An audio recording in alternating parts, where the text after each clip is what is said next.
Are you ready to make the most of your oil and gas mineral rights? Welcome to the Mineral Rights Podcast. Get the knowledge and resources you need to manage your minerals and royalties. Here is your host, Matt Sands.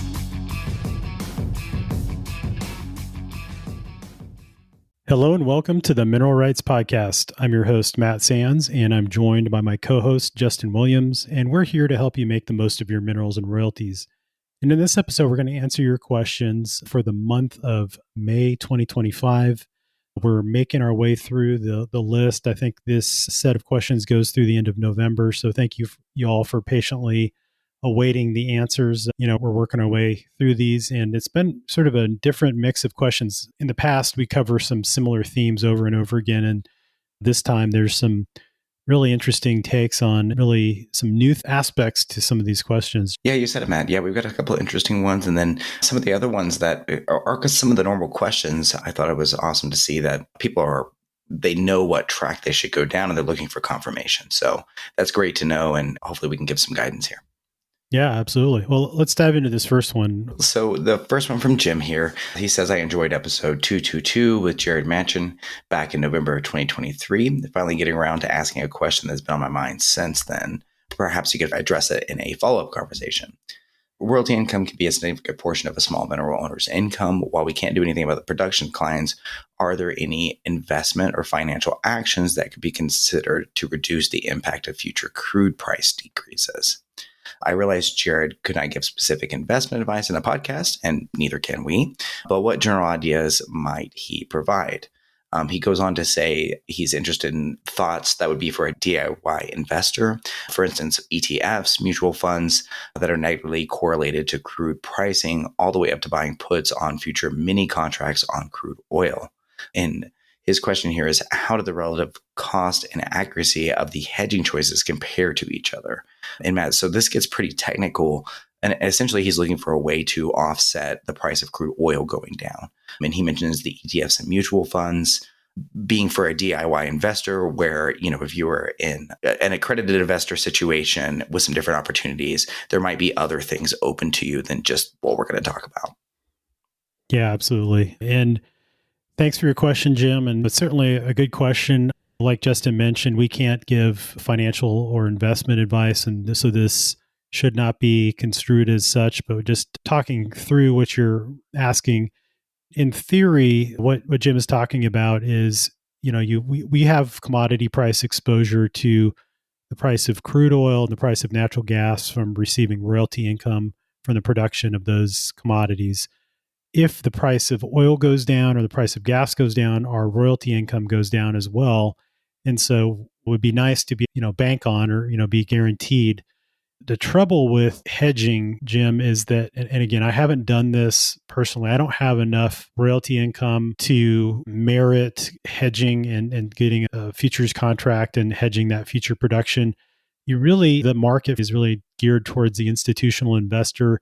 You need to have hundreds of thousands of dollars like per month of royalty income typically to really warrant going and getting a futures contract. Because when you get a futures contract, it's, a multiple. When you get one contract, it's usually like 100.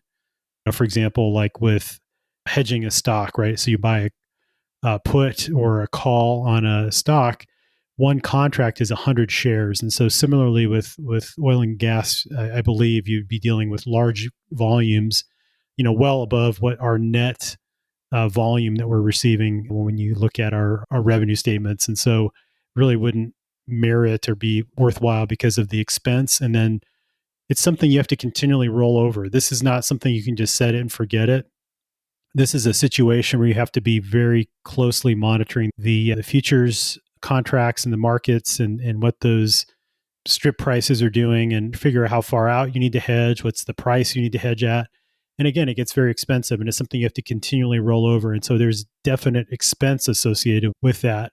Now, talking about futures contracts, let's just put that aside and say, okay, 99.9% of those of us listening to this podcast are not going to really qualify for that unless you work for a large mineral fund or something where you're getting enough income and then it makes financial sense to do that. For the individual mineral owner, Your next question is, okay, so what about ETFs or mutual funds that are negatively correlated to crude pricing? And I will say there are a few products out there that are inverse crude oil or short, ultra short. And for good or bad, they usually are multiples. So they're like a 3x multiple. And so it's like an ultra short situation where you think it's going to really fall. And they're intended to be, if you read the profile of these types of funds, it says on there very clearly, and I'll just read verbatim what it says for this one. There's one out there that I found, and it says, an inverse ETF is intended as a short-term tactical investment to be held only for its one-day exposure period. It's not appropriate for buy and hold investors. And the reason is, if you look at the chart over time, if you like zoom it out to the full history of that ETF or that fund, is it starts up really high and it goes to zero, right? It's continually going down in the long run because they continually have to roll over these futures contract, and there's an added expense every month as they roll over to the next month's futures contract. And so what you end up happening, if you buy and hold this, your money will go to zero. It'll be a losing investment. It would totally, I think, detract from the intended goal of hedging against the decline in prices. In this situation, like in April of 2025, we saw a big dip in crude oil prices. This particular investment did go up, but again, it would be something where if you anticipated over a very short-term period that it was going to go down and you wanted to hedge against that, buying it for a day, and then if it happened, you got lucky. It's more akin to gambling than investing. So, Jim, long story short, I don't know that these products would be a good fit for individual, DIY investors, as you call them, because there's a significant expense, there's limited upside. And, I think the way that you mitigate risk is by diversifying your other investments and your other income sources. So I think probably echoing what Jared mentioned in our episode where we talked to him, it's just a matter of talking with your financial advisor, looking at your royalty income as a percentage of your overall income. And if it makes up an outsized portion of that income, maybe it makes sense to sell down some of that to a more stable investment that can give you a guaranteed or a minimum level of income so that you can pay your bills. So I would look at going that direction and talking with your financial advisor to look at your overall financial position, how your minerals and royalties fit into that, and then, what actions you should take that would be providing a safe and reliable source of income if you're getting most of your income from royalties right now. So yeah, good luck, Jim, with that. And I don't know, Justin, any other thoughts? No, I think your advice is great, Matt. The solution Jim is looking for, it just needs to be approached from a more holistic viewpoint rather than just solely focusing on oil and gas. And the thought is great, Jim, that you're having here with this. But yeah, talk with a financial advisor. There's certainly something you can do holistically, just maybe not going with something that's so risky. And I think that's the takeaway for other folks that, like you said, Matt, this is more akin to gambling than it really is investing. Yeah, I agree. All right, Matt. So our next one here is from Greg. Is royalty income taxable to me if I have not signed the division order and the payments have not been paid? He says it's held in some sort of escrow. Are royalty payments taxed to me only after they are remitted, or am I taxed whether or not they have actually been received by me? He mentions that this is in Texas. And Matt, this is kind of a multi-part question here. So is royalty income taxable to me if I've not signed the division order and the payments have not been paid? Matt, do you know if that tax it happens at the moment of payment, or I assume that's already a liability held against that royalty? Well, so that's a good question. In Texas in particular, because a division order is required in order to be put into pay status, they're not going to cut the check until they get that signed division order. So if they're holding, you call it in escrow, what that's called, Greg, is it's being held in suspense by the operator pending a valid division order that confirms that you are the rightful owner of that interest and that you agree to the decimal interest on those in those wells. And again, preface this with Justin and I are not financial advisors, tax advisors. Check with your CPA to get specific advice to your situation. Do not take this as gospel and go and make decisions, that are going to affect your financial situation. But I'll tell you what my thoughts are from a layperson perspective, and take it for what it's worth for educational purposes, not for investment advice or tax advice. So that being said, I believe that in Texas, again, you haven't received a check, so you have not been paid those royalties. So therefore, by extension, I wouldn't think that you would owe taxes on that because you have not been paid yet. You're not eligible for payment until they receive that division order.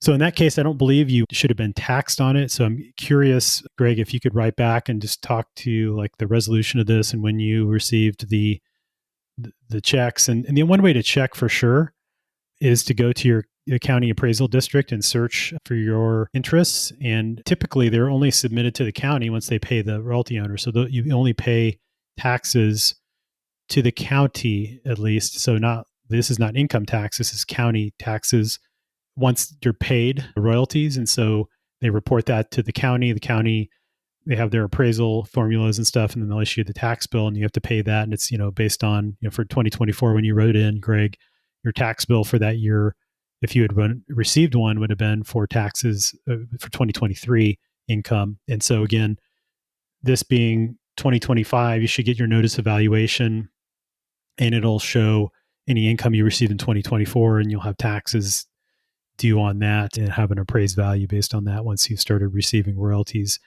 Again, this is very specific to Texas. Other states, you don't always have to sign a division order in order to be put into pay status. So even if you don't sign the division order and you say, I haven't checked it yet, I don't want to be liable for this, they're going to cut the check and then you're going to owe taxes on that. I believe you'll get a 1099 based on when they issued the check, not based on when you deposited it into your account. So if you get a check at the end of 2024, you didn't deposit it into 2025, I think it would show up under 2024 income. And I don't know, Justin, if you have any experience with this as well, if you want to chime in, but that's been my limited experience being in that situation. And so, yeah, I think again, Texas, you don't have to pay taxes until you get paid, and you have to submit a division order for that to happen. No, and I don't have any direct experience with this, Matt, but I could certainly see the situation arising where the operator accidentally reports it to the appraisal district. That certainly could be something, but I think if you approach the appraisal district, they would be happy to research it and look at it. Yeah, for sure. So, okay. Sorry. The next one here is from Shelly. She's a mineral owner in the Oklahoma Rover oil field. She has a lease that's held by her grandfather's 1940 lease, and that's been continuous production. She requested unpaid royalties and received partial payment for 2021. After looking at the OTC, she sees that there's production for 22, 23, and 24, but she wasn't paid for that. The month she did receive payment for, the check stub barrels did not match the barrels reported to the OTC. Matt, so that can certainly be a confusing situation to be in, and definitely something to ask the operator about with the years with the unpaid royalties. Yeah, thanks for your question, Shelly. This raises a red flag to me that there is production being reported to the OTC, so the Oklahoma Tax Commission. That's where the official production records for the last year show up, and that's where they do that because of the severance taxes are figured on those amounts. And so that reflects the barrels that were actually sold by the operator that you should have been paid royalties on. And so if you have not been paid royalties, I would send a demand letter to the operator. It sounds like you probably are owed some interest on those late payments. And we have an episode where we talk about what to do if you have that kind of late payment situation. And that was episode 224, what to do about late royalty payments. And in the show notes, which we'll link to at mineralrightspodcast.com, look for this episode and we'll link to this, or you can go directly and search for episode 224. But there's a free form letter that I created that you can use to put your specific information in and then to notify your operator about late or missing royalty payments, like in this situation. So, I encourage you to check that out. And then if you don't already have an attorney in Oklahoma, I would encourage contacting one if you don't get quick response from the operator. It could be that they're in some financial trouble and maybe they weren't paying royalty owners, but that's something where you should be paid. Oklahoma has very clear statutes as to the rights of royalty owners, and you just need to be familiar with that and exert those rights.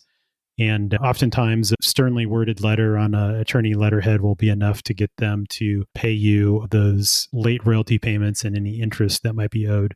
So, yeah, good luck with that situation. And if you need reference or referral to an attorney that's licensed in Oklahoma, just send me an email at feedback@mineralrightspodcast.com and I can send you the contact information for somebody. So, good luck.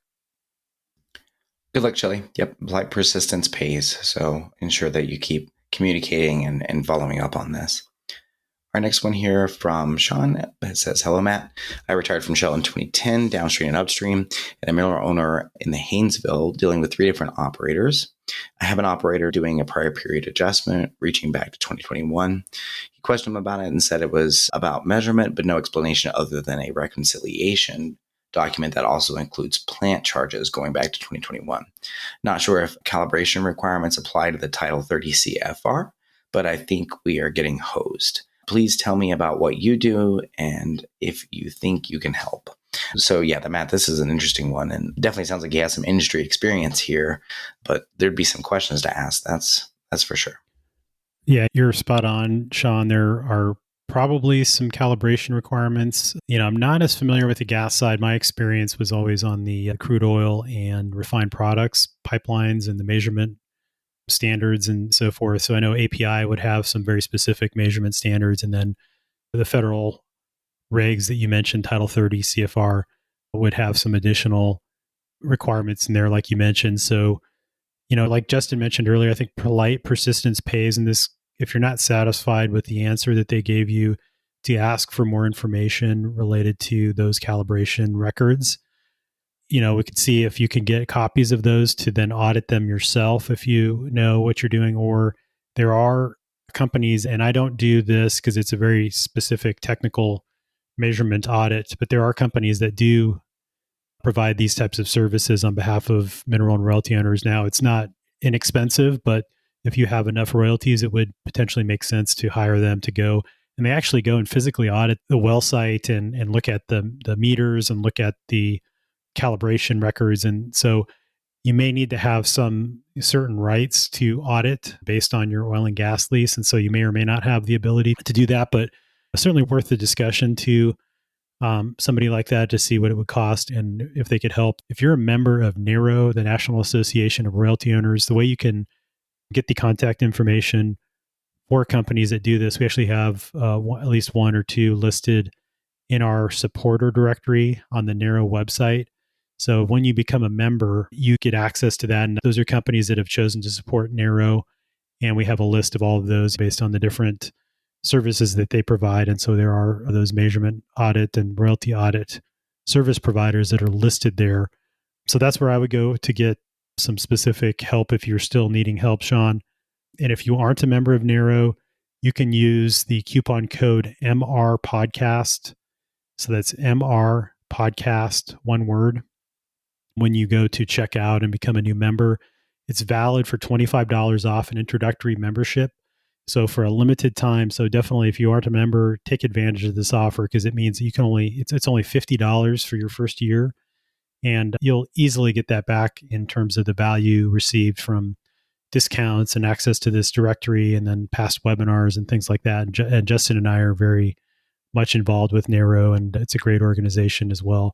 So check that out. Again, if you're not a NARO member, I would recommend going there to get some specific help. But yeah, it sounds like it's definitely worth following up and getting some help. It could be a very legitimate situation where they did a measurement audit and they found that they were over-reporting volumes. And so they had to make an adjustment back based on those meter records being off or whatever. But certainly they should be able to provide that justification and show you why they took that money back. But yeah, good luck.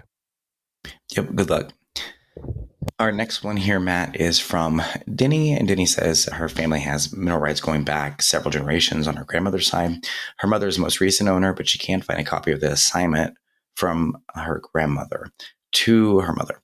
She's been calling county clerk's offices. She's in communication with the last oil company that leased from both her grandmother and mother, but she doesn't have copies of deeds or know yet where anything is recorded. Matt, and this can be a really confusing place to be, but it all starts with that legal land description, and that would really be the key piece of information you're looking for. She doesn't mention if this is currently, if she's receiving checks, but if you are receiving checks, hopefully that'll help to connect the dots and talk to that operator. If not, that can be a pretty tricky situation, Matt.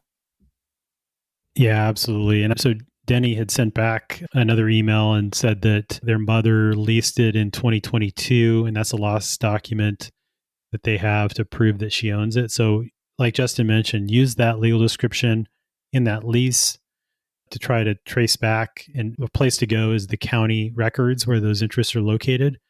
And first of all, search for her name and see if you can find that assignment or deed from your grandmother to your mother. Assuming that it was actually recorded and there is one out there, it's possible that it doesn't exist and the interest is small enough the operator figured that your mother was the owner and just put her into pay status anyway. Or maybe there's a determination of heirship or something out there that will provide some clarity. But you'll need that legal description. And before you go and create a deed based on just that one lease, go back and do that title search to see if there are other records out there, other interests out there, so you can do it all at once. It may require that you have to go through probate if it's not been probated on your grandmother's side to get it passed and get marketable title to your mom and then to you.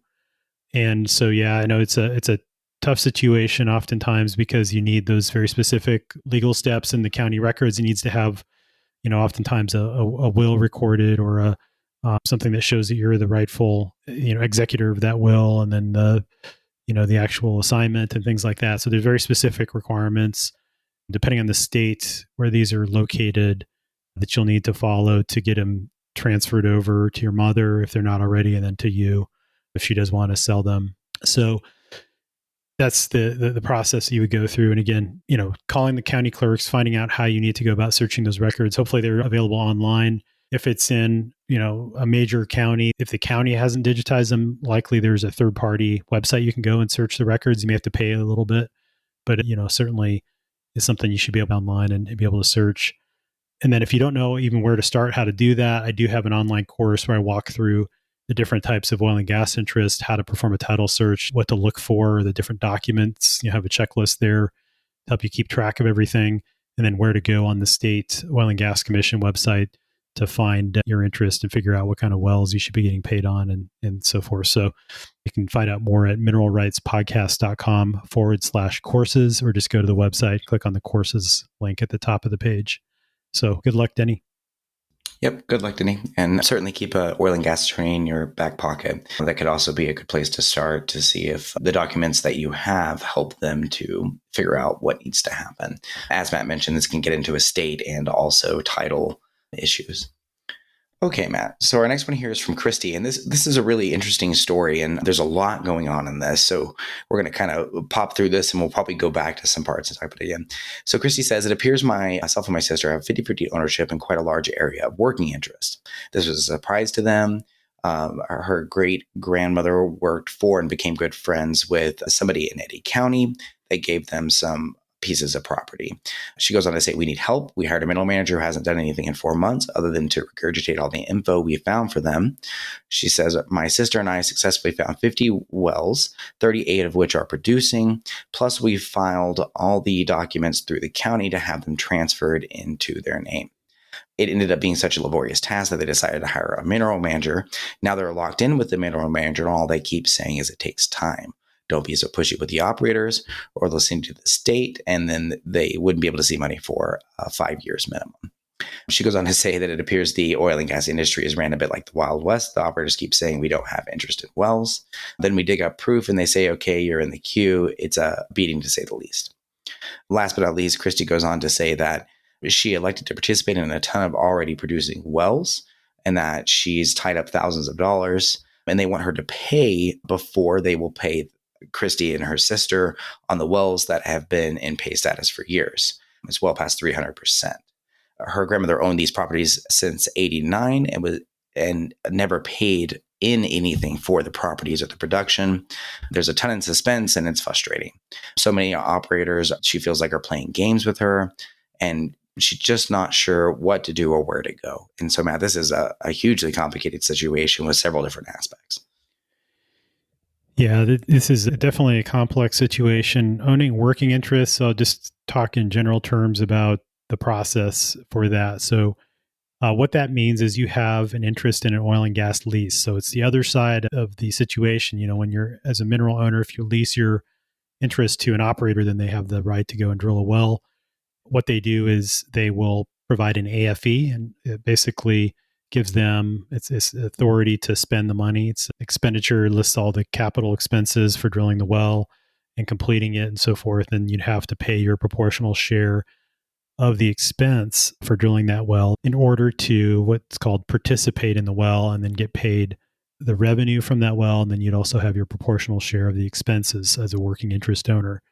So if you don't pay your share of the drilling of that well, there's a risk penalty that the operator gets to reclaim before they put you into pay status and they start paying you, and then you owe your proportional share. And that's where that 300% number that Christie mentions comes in. So it sounds like perhaps her great grandmother never participated in those wells, never paid the capital to buy into the drilling of those wells. And so it's possible that they have not reached that 300% payout yet. And that's why you're not getting paid on those wells that have been producing for years. It's tricky to get accounting. And what will happen is you would need to refer back to the lease, and then there should be a JOA, a joint operating agreement, that will list the rights of the various parties to that, the different non-operated working interest owners, and you'll know. And in that document, it'll list whether you have rights to audit and things like that. If you have audit rights, you can request that in writing to get copies of their financial records for those wells to see where they're at relative to the payout and to see if you should be getting paid. Now, if they're trying to pull the wool over your eyes, then, they're going to put up a fight probably. So just based on what you're saying here, I would highly recommend consulting with an attorney that's licensed in New Mexico. I know a few that could potentially help. So if you want to email me, Christie, I can give you the contact information there to hopefully get some help. But yeah, it seems like you would need to get some more information related to those interests, related to the JOA, those oil and gas leases, and getting copies of all of that information to provide to your attorney to take a look at it, and they can advise on what your rights are specific to your situation. For the wells that you participated, there's not enough information here to talk about. Are you talking about new wells that are being drilled? In which case you should start getting, revenue from that, and then, start owing your proportional share of the expenses. Hopefully it'll net positive and you'll be able to pay back that investment. So hopefully by the time you're listening to this, that's occurred. If it's, you mentioned in here that you elected to participate in a ton of already producing wells. And so I think maybe sounds like you didn't participate before. They wanted you to foot the bill, so to speak, for your share in order to be put into pay status. That raises some red flags to me, because at what point are they going to pay you back to based on that amount that you're giving them? So that's something that would be interesting to look at. And again, getting your attorney to take a look at that AFE or any of that documentation that they sent you related to that participation, and buying into those wells, because presumably you were non-consenting working interest owner on all of those that were drilled previously that you all didn't, or your grandmother or great grandmother didn't pay into before. I disagree with your mineral manager's advice, and Justin and I were talking about this before we hit record, and that seems like I would look at hiring a different mineral manager if possible, because they just say, oh, it takes time and don't be pushy and they'll send you to the state. I don't agree with that advice. I would say that, being polite persistence pays, like Justin always says, and you have rights under the law and you should exert those rights. And exerting those rights, there shouldn't be any punitive response from the operator unless they're working in bad faith, in which case they're not following the prudent operator standard. Again, don't construe this as legal advice. Definitely get help from an attorney to figure out what your options are. And if your mineral manager is just saying, nah, don't worry about it, you're not going to get any money, and just deal with it, like, they're not doing you a good service and not acting as a fiduciary on your behalf, which I would look for in any mineral manager. So yeah, good luck, Christie. Hope let us know how it all ends out. Yeah, absolutely, Christy. Good luck with this. And as Matt said a couple times, contact an attorney. That should be your very first stop with this, and let them help you to make sense of this. If you have a consult with them and you don't feel like you got a clear answer or that they understood it, keep searching for another attorney. there are the attorneys out there that will know exactly how to handle this and take it piece by piece for you. Yeah, definitely. All right. Well, I think this is all we have time for this month, but thanks again for writing in and some really interesting questions. Again, if you have a question you need help with, you can send it to feedback@mineralrightspodcast.com. And thanks again for your patience as we work through these questions. And again, if you just really don't know where to start, you need help, we have a list of resources that we'll link to in the show notes for this episode. And then if you really want sort of step-by-step instruction on how to determine what you own and how to find the records that you need and research it on the State Oil and Gas Commission website, please check out my online course, Mineral Management Basics, which again, you can find by going to mineralrightspodcast.com/courses, or just click on the courses link on the top of the page when you go to the podcast website. So thanks again for listening. Thanks, Justin. Thanks, Matt. Thanks so much for listening to the Mineral Rights Podcast with your host, Matt Sands. Don't forget to subscribe and share at mineralrightspodcast.com. The Mineral Rights Podcast should not be construed as investment, legal, or tax advice. All information is believed to be from reliable sources. However, we make no representation as to its completeness or accuracy.